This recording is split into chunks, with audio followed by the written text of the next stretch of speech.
วันนี้สอบบาลีสอบซ่อมวันแรก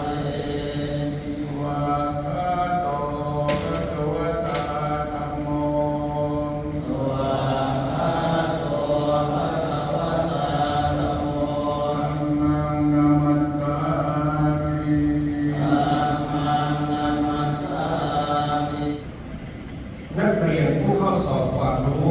ประโยคบาลีสนามหลวงทุกรูปวันนี้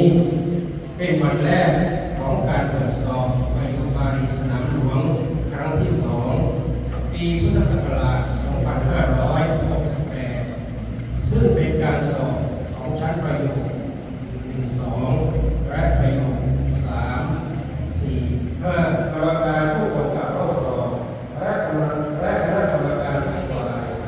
ที่ได้ช่วยเหลือเพื่อกูลให้การสอบครั้งนี้ดำเนินไปได้ด้วยดีเป็นคุณเป็นประโยชน์ต่อการสอนและศึกษาเป็นอย่างยิ่งและขออนุโมทนาแก่ศรัทธาสาธุชนทั้งหลายที่ได้ถวายความอุปถัมภ์ช่วยเหลือเพื่อกูลให้งานพระสงฆ์ส่วนนี้ดำเนินไปได้ด้วยความเรียบร้อยดีงามทุกประการในที่สุดนี้ด้วยอำนาจแห่งคุณพระศรีรัตนตรัยและคุณความดีอันเกิดจากการช่วยเหลือกันดำรงพระศาสนานี้จงเป็นพระวปัจจัยทรงเสริมเพิ่มพูนดวงปัญญาของท่านทั้งหลาย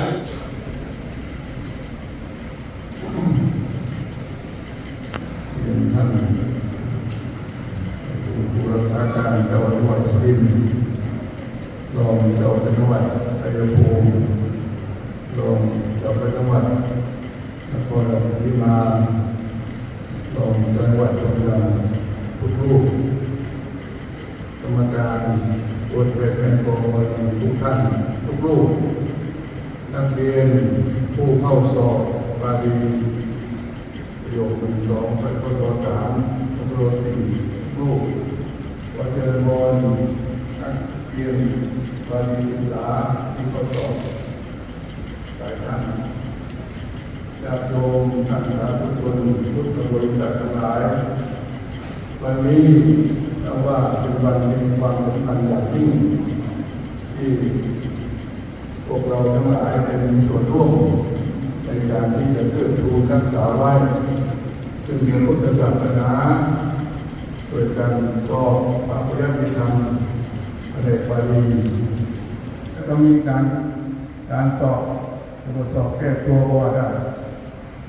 แต่ก่อนไม่มีตกแล้วไปมันระบบการเรียนสมัยโบราณเนี่ยไม่ว่าฝ่ายโลกฝ่ายธรรมสอบครั้งเดียวตกก็ตกเลยผมไปเรียนที่ประเทศอินเดียปริญญาตรีปริญญาโทไปได้อีกเหมือนกัน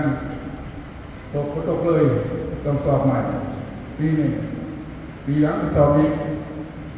ระบบของอังกฤษนี่ไม่เป็นไรครับผมมีโอกาสให้ซ่อมถือว่าโอเคแล้วใช้ได้อยากแจ้งประกาศให้กองทำเรื่องหนึ่งที่ประกาศมาก็คือว่าผมจะขออนุญาตอ่านเลยเพราะว่าเป็นคำสั่งได้เรื่องนี้เป็นคำสั่งก็เป็นประกาศนะครับถ้าท่านเที่ยวไปดูในเว็บในอินเทอร์เน็ตก็คือประกาศสำนักแม่กลองบาลีสนามหลวงนะครับเพื่อให้นักเรียนมีหนังสือที่ไปแสดงรางวัลสอบบาลีสนามหลวงเพิ่มเติมตามที่แม่กลองได้ออกประกาศเพื่อให้นักเรียนมีหนังสือที่แล้วก็ไปสอบบาลีสนามหลวงนะแล้วให้มีหนังสือที่มาทุกรูปนะครับ